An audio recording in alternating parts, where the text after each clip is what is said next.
The message arrived at 11:47 p.m., slicing through the quiet hum of my downtown office. I was surrounded by glowing monitors, spreadsheets stacked like invisible walls around me, my mind buried in quarterly reports that refused to end.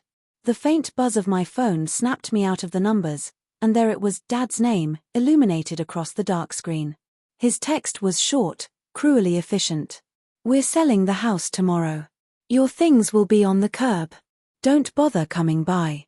I stared at those words for a long, still moment. My heart didn't race. My hands didn't shake. Instead, I felt something colder, a familiar ache of distance that had lived between us for years. After several seconds, I typed a single word. Okay.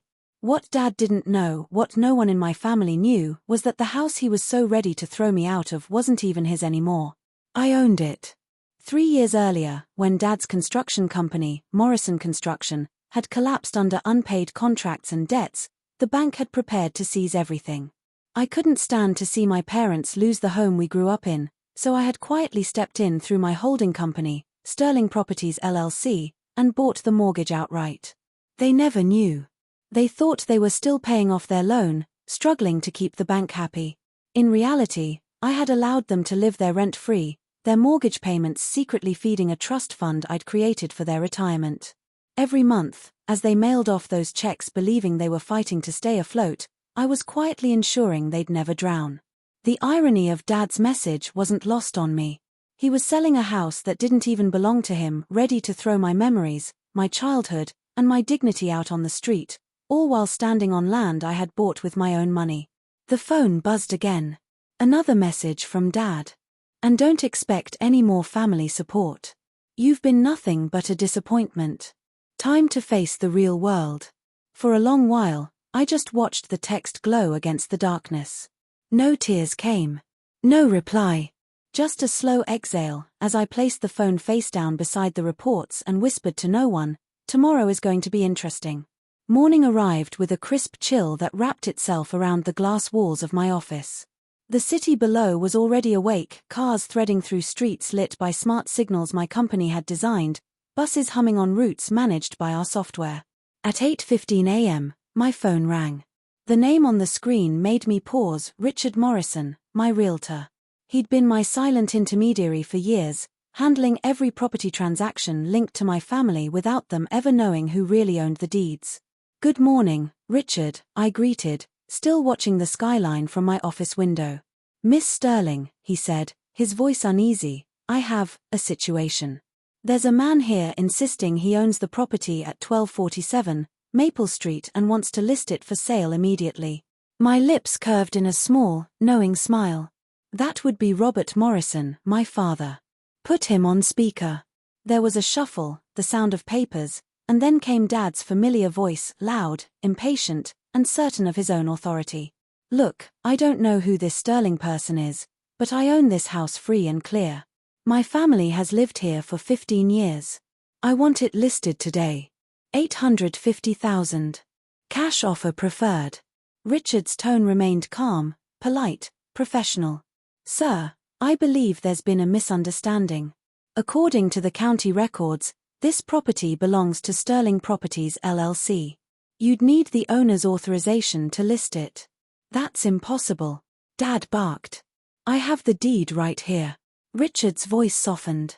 "That appears to be the original purchase deed from 2009. The home was sold to Sterling Properties in 2021, following the mortgage default on Morrison Construction." For a long second, there was only silence, a thick, unbearable kind of silence that seemed to hum through the air. I could almost hear my father's pride fracture across the distance. "Richard," I said quietly, "give Mr. Morrison my contact information. Tell him the owner would like to speak with him directly." "Of course, Miss Sterling." 20 minutes later, the phone on my desk rang again. The line crackled before my father's voice exploded through it, raw, angry, and confused. "What the hell is going on? Who is Sterling Properties?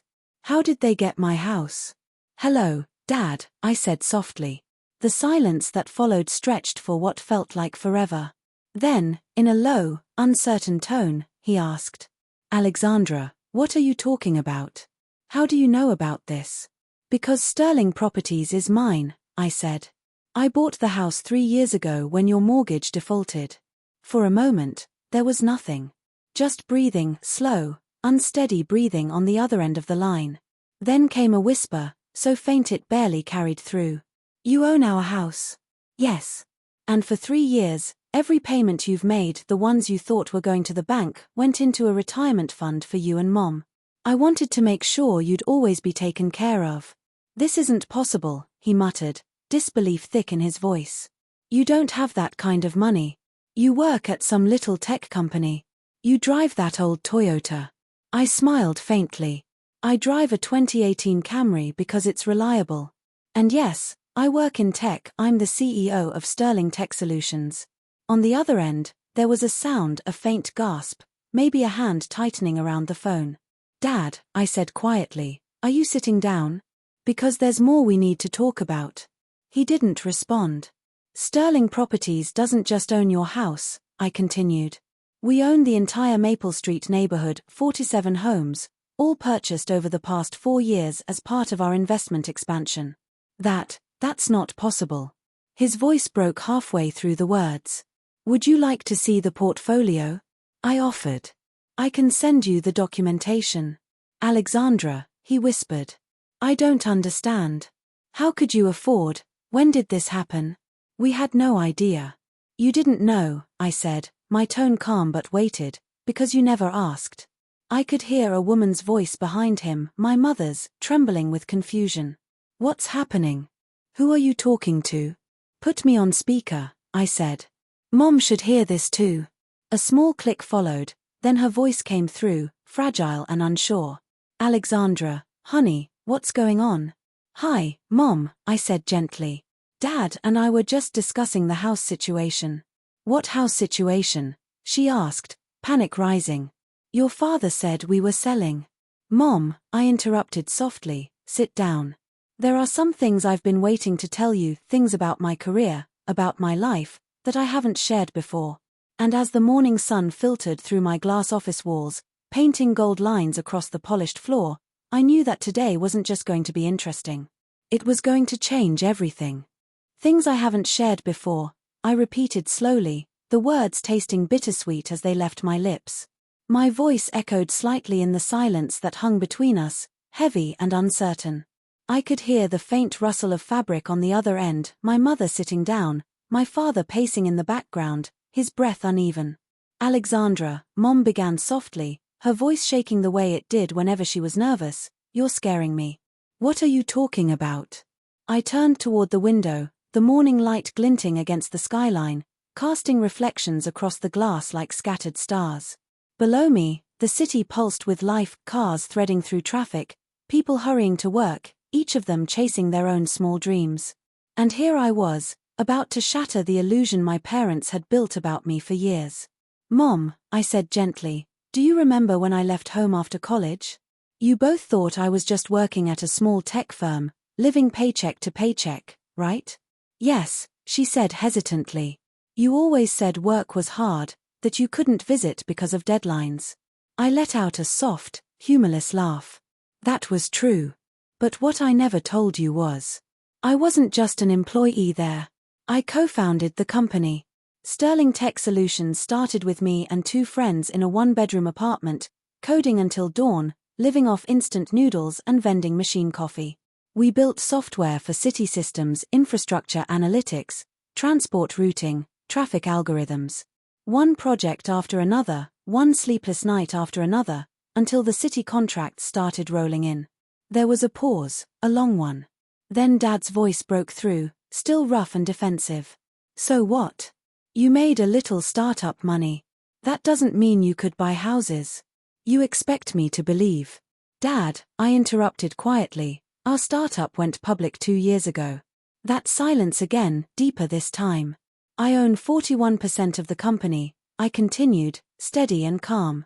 Our market valuation crossed $3.4 billion last quarter. I became one of the youngest CEOs on the Fortune 500 list. The board still calls me the quiet storm because I built everything without fanfare, without letting anyone know who I really was. On the other end, I could hear Mom's soft gasp. Oh my God, she whispered. All this time? Yes, I said gently. All this time. For a moment, I let them sit with the truth. I wanted them to feel the weight of what I was saying, not to impress them, but to remind them that silence doesn't always mean failure. Dad finally spoke again, his tone quieter now, uncertain.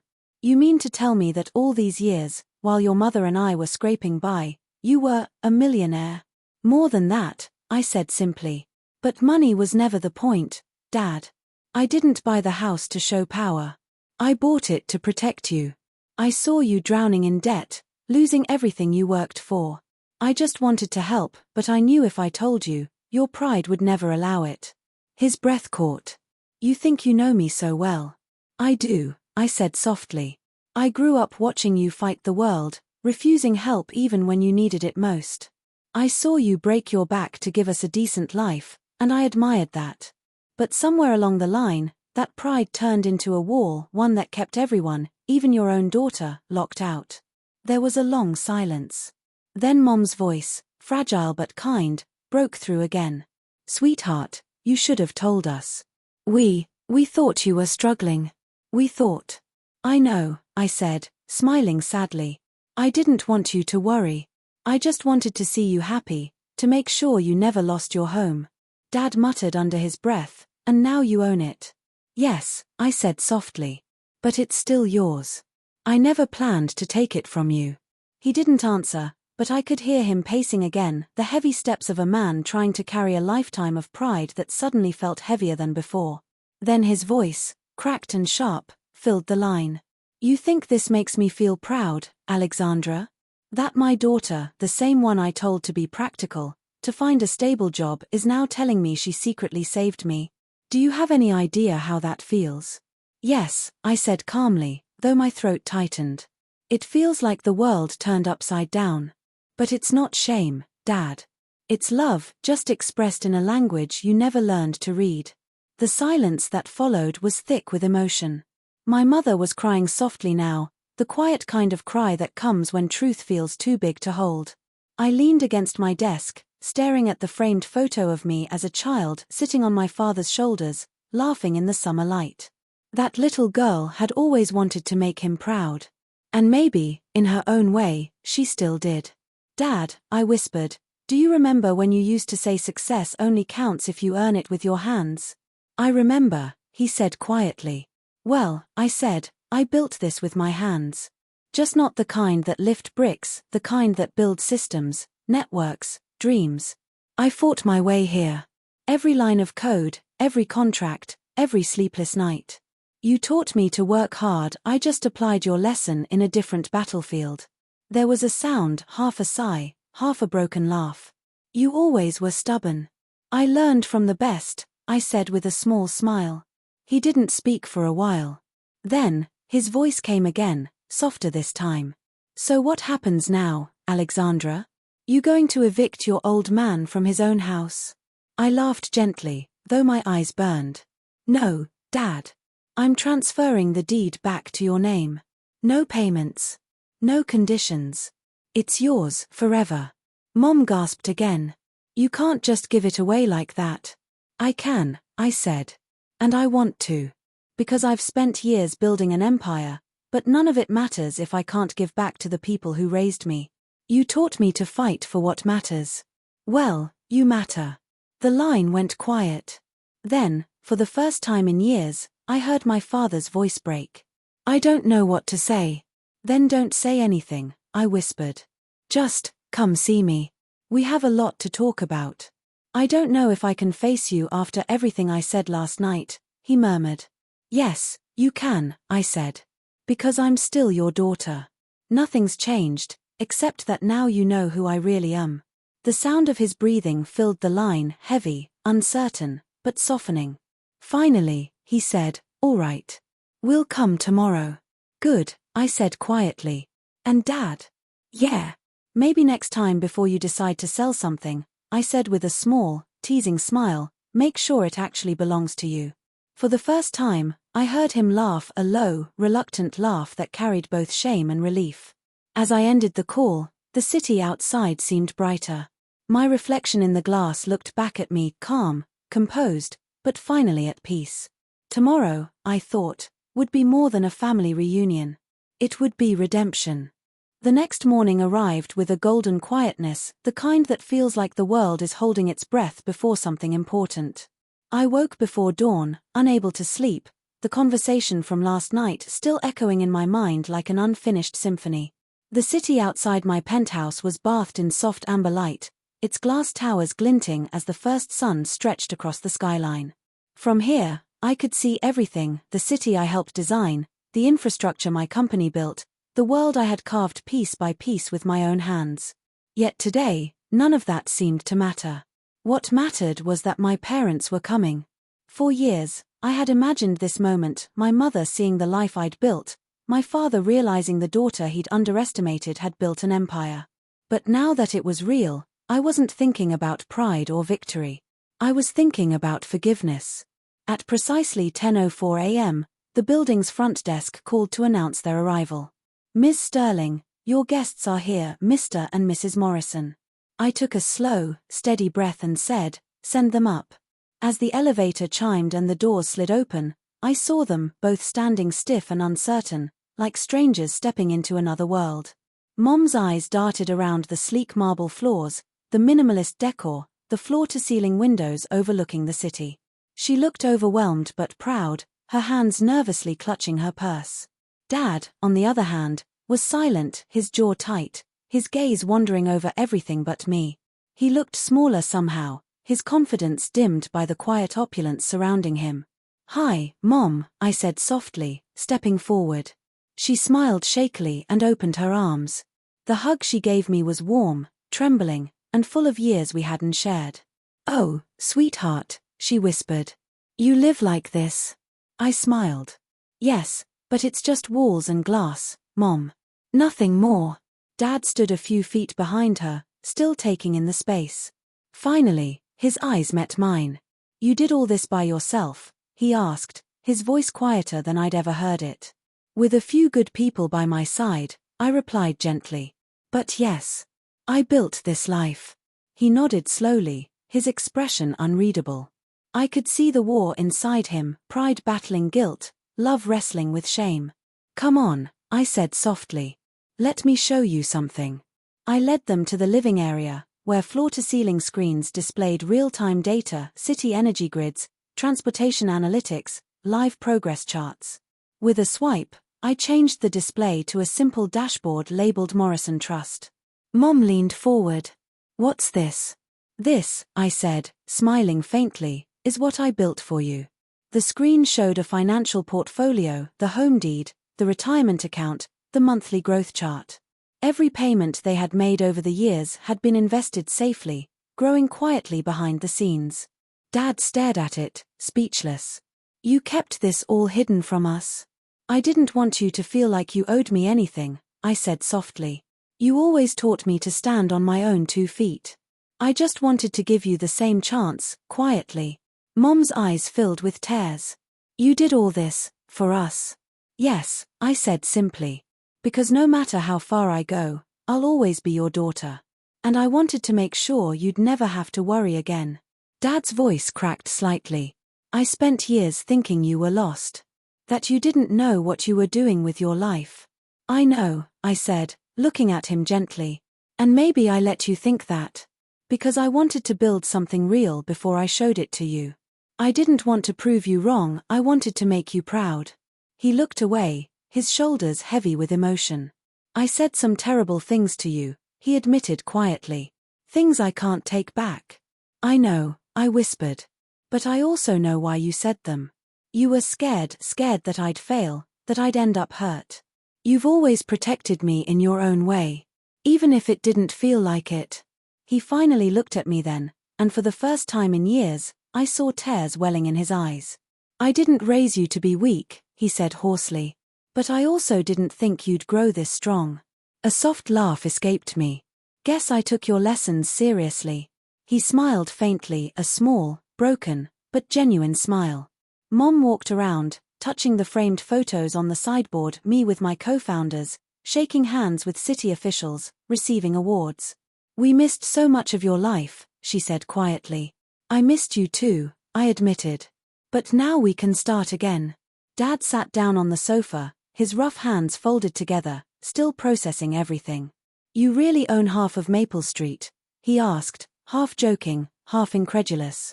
47 houses, to be exact, I said with a teasing grin. He let out a breath that was somewhere between disbelief and laughter. You turned out to be the boss of the people who once looked down on us. Maybe, I said softly. But success isn't about being above anyone. It's about making sure no one gets left behind.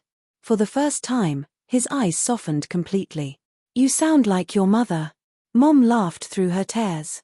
She's better than both of us combined. I sat with them for hours. We talked, not like strangers, but like family finding their rhythm again. I told them about my early struggles, the failures, the sleepless nights. They listened with awe, sometimes interrupting with questions or quiet exclamations. For every scar I revealed, their understanding deepened. When I brought out lunch, Mom insisted on helping in the kitchen despite my protests.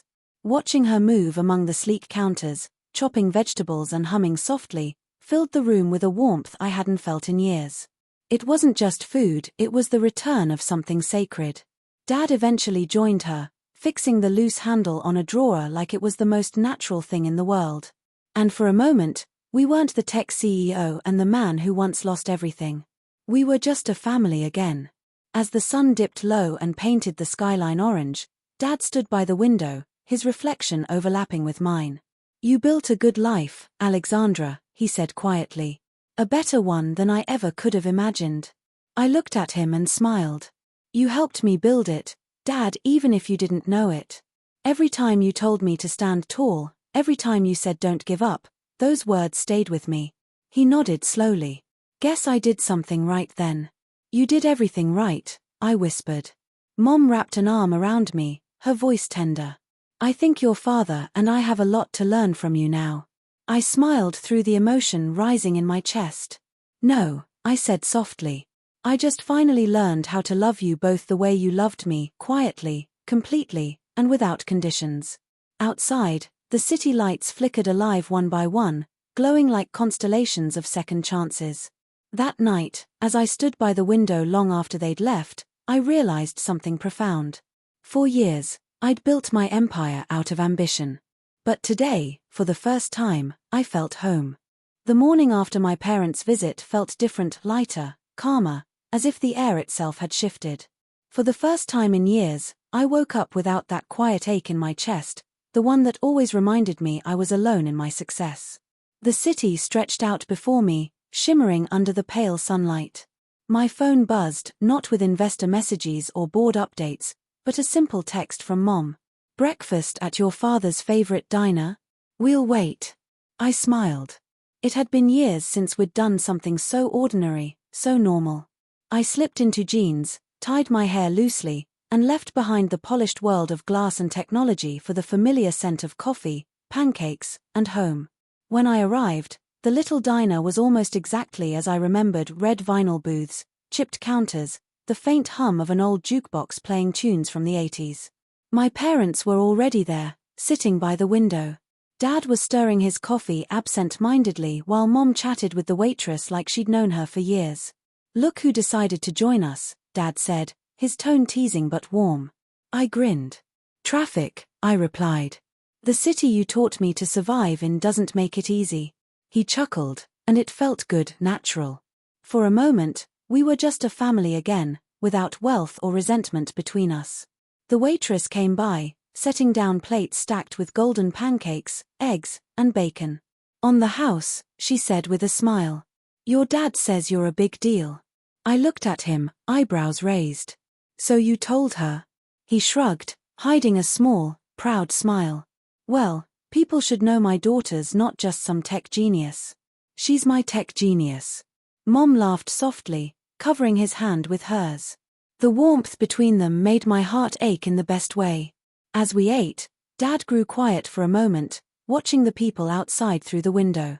Then he said something that caught me off guard. You know, when I lost the company, I thought I'd lost my purpose. Building homes was my life. Every nail, every wall, I knew what I was creating. But after that, I didn't know who I was anymore. I listened, silent, letting him find his words. And then last night, he continued, when you showed me everything you built, I realized maybe I didn't lose my purpose. Maybe it just changed hands. What do you mean? I asked softly. He looked at me, eyes glistening. You built something out of nothing. You built it with integrity, with vision. That's what I always wanted to do. I just used bricks, you used code. Maybe you didn't just inherit my stubbornness. Maybe you inherited my heart too. For a moment, I couldn't speak. My throat tightened as tears pressed at the corners of my eyes. Dad. He smiled faintly. And maybe it's time I start building again. Just differently this time. Mom leaned in, curious. What are you thinking? I want to help her, he said simply, turning to me. Not as a father. As a builder. Maybe Sterling Tech needs something a little more old-fashioned, a housing division, real homes for real people. You have the technology, I have the experience. We could make something beautiful together. The words hung in the air like a spark waiting to catch fire.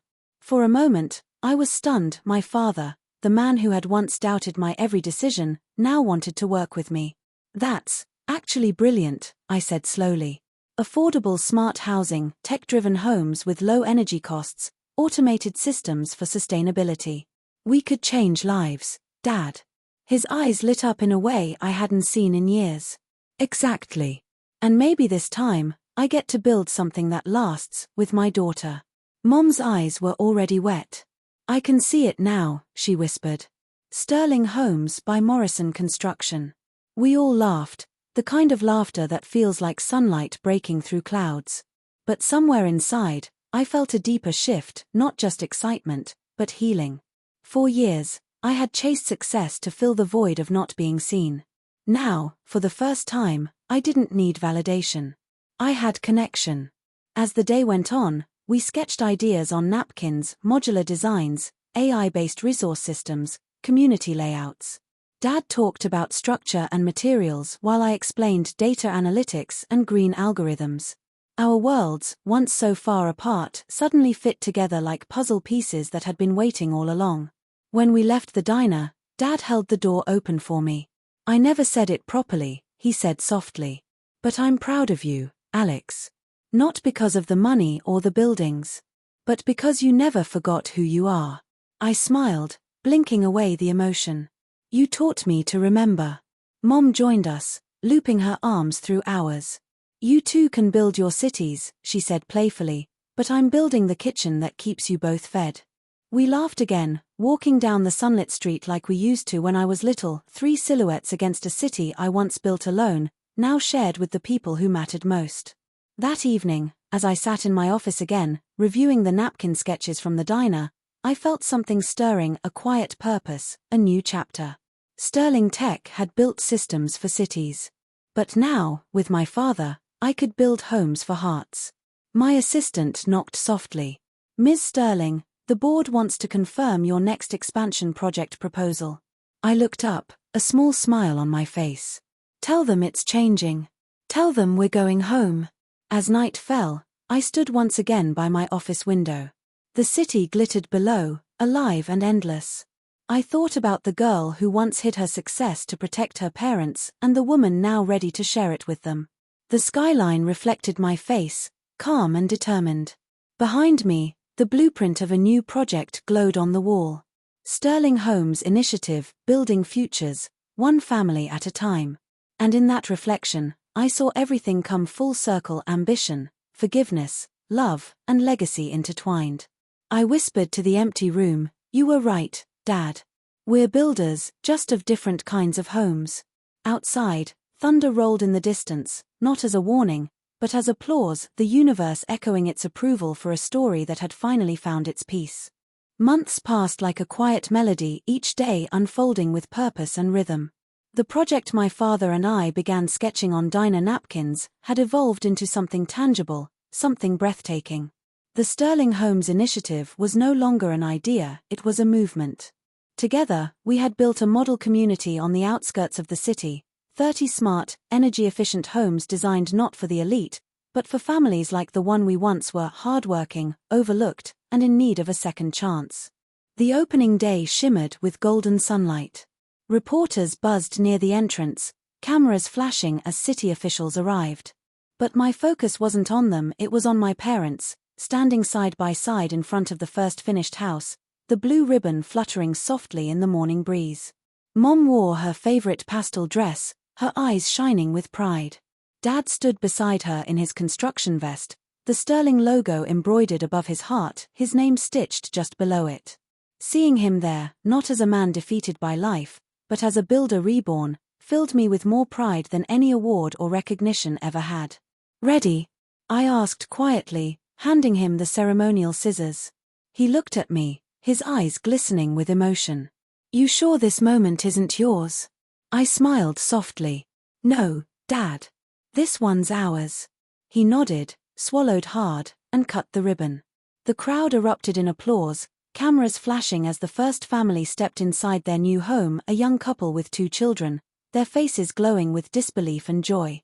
As the noise faded, I turned to watch them, the little boy running through the doorway, the girl spinning in the living room as sunlight poured through the smart skylights above. That was when I realized, this wasn't just a project. It was a story of returning home, not just for my parents, but for me too. Dad placed a hand on my shoulder. "You did good, kid," he said quietly. I turned to him. "We did good."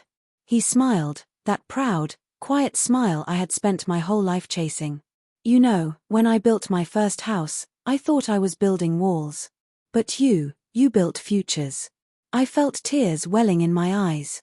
"You taught me how to build, Dad. I just learned to use different tools." The mayor gave a speech, praising the innovation and heart behind the project, but I barely heard it. My attention drifted to my parents, standing close, hands intertwined, the same way they used to when life was simpler. The years of silence, the pride, the distance, it had all led to this one, healing moment. After the ceremony, we walked along the rows of new homes together. Each one was different, painted in soft earth tones, powered by clean energy, equipped with systems that learned the needs of the families inside. Kids played in freshly planted yards, laughter echoing through the air. It felt like hope had found an address again. Mom touched one of the door frames gently. "You know," she said softly, "I used to worry that you'd forget where you came from." I looked at her, smiling. "I never could. It's the foundation everything else stands on." She nodded, eyes brimming with tears. "Your father and I, we weren't perfect. But somehow, you turned all our broken pieces into something beautiful. Because those pieces built me," I whispered. For a while, none of us spoke. We just stood there, letting the moment breathe. Then Dad turned toward me, his expression thoughtful. "So what's next?" he asked. "You've conquered the city, now the housing market. What more is there to do?" I looked around at the homes, at the families, at the sky turning orange as the sun began to set. "Next," I said slowly, "I want to teach others to build too. Not just companies or homes, but lives. I want to start a foundation. Scholarships, training programs, opportunities for kids who were told they'd never make it. The kind of kids I once was." Dad's smile widened. "You never stop dreaming, do you?" "Not when the dream keeps growing," I said softly. He nodded, and there was pride in his eyes again, not the loud kind, but the quiet, steady kind that said, "I see you. I finally see you." As the evening deepened, we gathered by the central park of the new neighborhood. The streetlights came alive, powered by solar grids designed by my company. Music played softly in the background, laughter, children's voices, the hum of new beginnings. I stood between my parents, watching the families celebrate, and whispered, "This is what it was all for." Mom squeezed my hand. "You think you built houses," she said softly, "but really, you built forgiveness." Her words sank deep into my heart. Forgiveness, yes, that was the real blueprint. Every decision, every sleepless night, every success had led not just to achievement, but to peace. Later, as the crowd thinned and the lights dimmed, I walked alone through the rows of homes one last time. The windows glowed with warm light.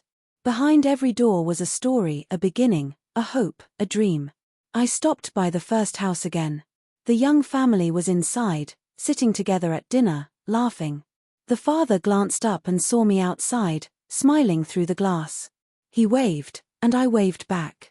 In that instant, I saw a reflection not of the CEO or the millionaire, but of the little girl who once stood outside her own home, watching her parents struggle and wishing she could fix everything. Now, she had. I whispered softly, "We made it, Dad." "We all did." Behind me, I heard footsteps. My father's voice followed, quiet and full of warmth. "Alexandra," he said. "You were never just my daughter. You were always the architect of our second chance." I turned to him, my heart full. "And you were the foundation that made it possible." He smiled. "Guess we finally built something that lasts." I looked back at the glowing homes, at the families laughing inside them, and nodded. Forever. The night wrapped around us, calm and full of promise. Somewhere in the distance, the city lights shimmered, the same city that once separated us now standing as a monument to what love, forgiveness, and belief could create when given a second chance. For the first time in my life, I felt complete, not as a CEO, not as a daughter proving her worth, but as a woman who had learned the greatest truth of all. You can rebuild anything, a home, a dream, even a heart, if you're brave enough to begin again. And under that vast, starlit sky, our story, once fractured by pride and silence, finally came full circle, glowing quietly like the homes we'd built together.